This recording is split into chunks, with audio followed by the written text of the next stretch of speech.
उम्मीद है आप लोग अच्छे होंगे। मैं आपकी हिंदी टीचर सुरेखा सिंह। आज मैं आपको कक्षा 6वीं का पहला पाठ अभियान गीत नामक कविता पढ़ाऊंगी, जिसके रचनाकार कवि डॉक्टर हरिवंश राय बच्चन जी हैं। बच्चन जी को जाना पहचाना लगा। जी हाँ, ये मशहूर फिल्म अभिनेता अमिताभ बच्चन के पिताजी हैं। डॉक्टर हरिवंश राय बच्चन के विषय में मैं आपको संक्षिप्त में बता दूं। इनका जन्म उत्तर प्रदेश के प्रयागराज में, जिसे इलाहाबाद भी कहा जाता है, में 27 नवंबर 1907 को हुआ था। डॉक्टर हरिवंश राय बच्चन जी ने ढेर सारी रचनाएं की हैं। उनकी कुछ प्रमुख प्रसिद्ध जो रचनाएं हैं वो इस प्रकार हैं: मधुशाला, हलाहल, मधुबाला, क्या याद करूं क्या भूलूं। लेकिन इनमें जो सबसे ज्यादा प्रसिद्ध रचना है वो मधुशाला है। आप लोग इसे याद रखिएगा, ये बहुत काम आएगा आगे कि डॉक्टर हरिवंश राय बच्चन जी की सबसे प्रमुख कृति जो रचना जो थी वो मधुशाला है। ये आप लोग ध्यान में रखिएगा। इन्हें अपनी रचनाओं के लिए ढेर सारे पुरस्कार मिले, जैसे साहित्य अकादमी पुरस्कार, नेहरू सोवियत लैंड पुरस्कार, सरस्वती सम्मान। इन्हें सन 1976 में भारत सरकार द्वारा पद्म भूषण से भी अलंकृत किया गया। डॉक्टर हरिवंश राय बच्चन की मृत्यु 18 जनवरी 2003 को मुंबई में हुई थी। अब हम आते हैं अपनी कविता की ओर। कविता का शीर्षक है अभियान गीत। इस कविता की रचना करते समय डॉक्टर हरिवंश राय बच्चन ने स्वतंत्र भारत के बच्चों के मन की जो भावना है, जो देश प्रेम की भावना है, उसे उन्होंने इस कविता में उतारा है। इस कविता में जो बच्चे हैं, जो वीर बालक हैं, जैसे कि आप सभी बालक हैं, स्वतंत्र देश के, स्वतंत्र भारत के बालक हैं हम सभी। वो बालक कहते हैं, प्रतिज्ञा लेते हैं कि हम जब भी समय बलिदान, देश के लिए बलिदान का अवसर आएगा या जब भी समय पड़ेगा, हम अपने देश के लिए अपने प्राणों तक को बलिदान कर देंगे और बलिदान देने के लिए हमेशा सबसे आगे रहेंगे। हम मरते दम तक अपनी भारत माता की, अपनी मातृभूमि की रक्षा करेंगे।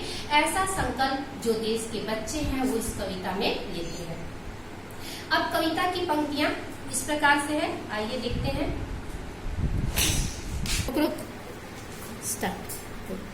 कविता की पंक्तियां इस प्रकार है: भारत माता के बेटे हम चलते सीना तान के, भारत माता के बेटे हम चलते सीना तान के, धर्म अलग हो, जाति अलग हो, वर्ग अलग हो, भाषाएं, पर्वत सागर तट वन मरुथल मैदानों से हम आए, फौजी वर्दी में हम सबसे पहले हिंदुस्तान के, भारत माता के बेटे हम चलते सीना तान के। अब कविता की पंक्तियों में जो कठिन शब्द हैं, जो कुछ कठिन वर्ड्स हैं, उनके मीनिंग में आपको बतला दूं। देख लीजिए। मरुथल, मरुथल दो शब्दों से मिलकर बना है, मरु धन थल। मरु का अर्थ होता है रेत, रेत जानते हैं आप सभी, सैंड, रेत। थल का अर्थ होता है जमीन, भूमि। अब मरुथल से का अर्थ होता है रेगिस्तान। रेगिस्तान ऐसी भूमि जहाँ पर वनस्पतियां बहुत कम होती हैं, न के बराबर होती हैं, जहाँ पर रेत ज्यादा होता है, उसे हम मरुथल कहते हैं, मरुस्थल भी कहते हैं इसे।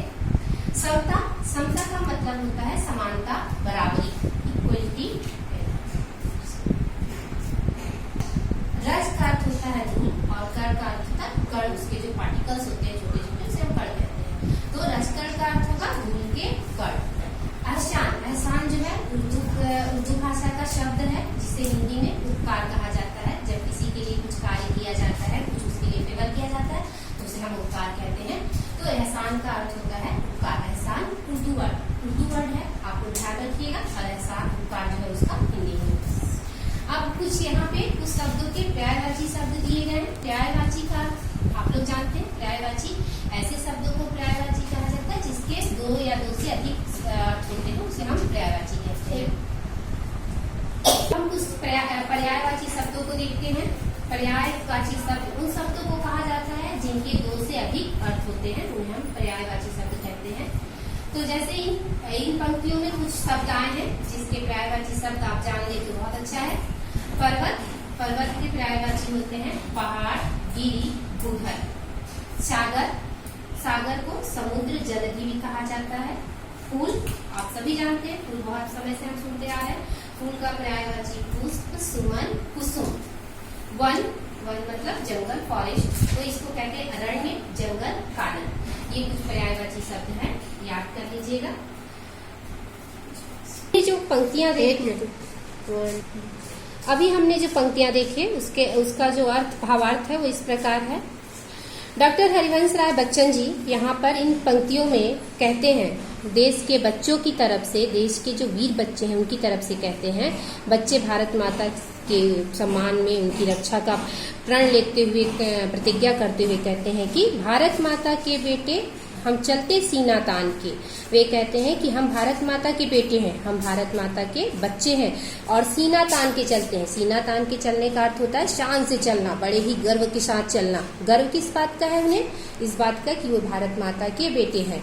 तो कहते हैं कि हम भारत माता के बच्चे हैं और हम सीना तान के बड़े गर्व के साथ चलते हैं। धर्म अलग हो, जाति अलग हो, वर्ग अलग हो, भाषाएं, पर्वत सागर तट वन मरुथल मैदानों से हम आए। कहते हैं कि हम किसी भी धर्म के हों, हम चाहे हिंदू हो, मुस्लिम हो, सिख हो, ईसाई हो और किसी भी धर्म के हों, अलग अलग जाति के हों, अलग अलग वर्ग का अर्थ होता है चाहे वो अमीर हो, चाहे वो गरीब हो, चाहे वो मध्यम वर्ग का हो, किसी भी वर्ग से हो और कोई भी भाषा बोलता हो, लेकिन है तो सबसे पहले भारतीय। पर्वत सागर तट वन, हो सकता है कि वो पर्वतीय क्षेत्र का हो सकता है वो सागर के तट का हो, मरुस्थल में रहता, मरुस्थल रेगिस्तान वाले क्षेत्र का हो, वन क्षेत्र का हो, चाहे मैदान से कहीं के भी हो, पर वो सबसे पहले क्या है? भारतीय है। फौजी वर्दी में हम सबसे पहले हिंदुस्तान के, भारत माता के बेटे हम चलते सीना तान के। कहते हैं कि बच्चे कहते हैं कि जब हम वर्दी पहन लेते हैं, जैसे आप लोग जब स्कूल में आते हैं, कहीं के भी रहें, किसी भी क्लास के हो, किसी भी धर्म से हो, जब हम स्कूल में यूनिफॉर्म पहन लेते हैं तो हम सब एक स्कूल के हो जाते हैं, एक समान हो जाते हैं। उसी तरह ये बच्चे कहते हैं कि हम भी फौजी वर्दी पहनकर सबसे पहले हम हिंदुस्तान के हैं। हम किसी अलग धर्म के हो, किसी भी जाति के हो, लेकिन सबसे पहले हम क्या हैं? हिंदुस्तान के बच्चे हैं।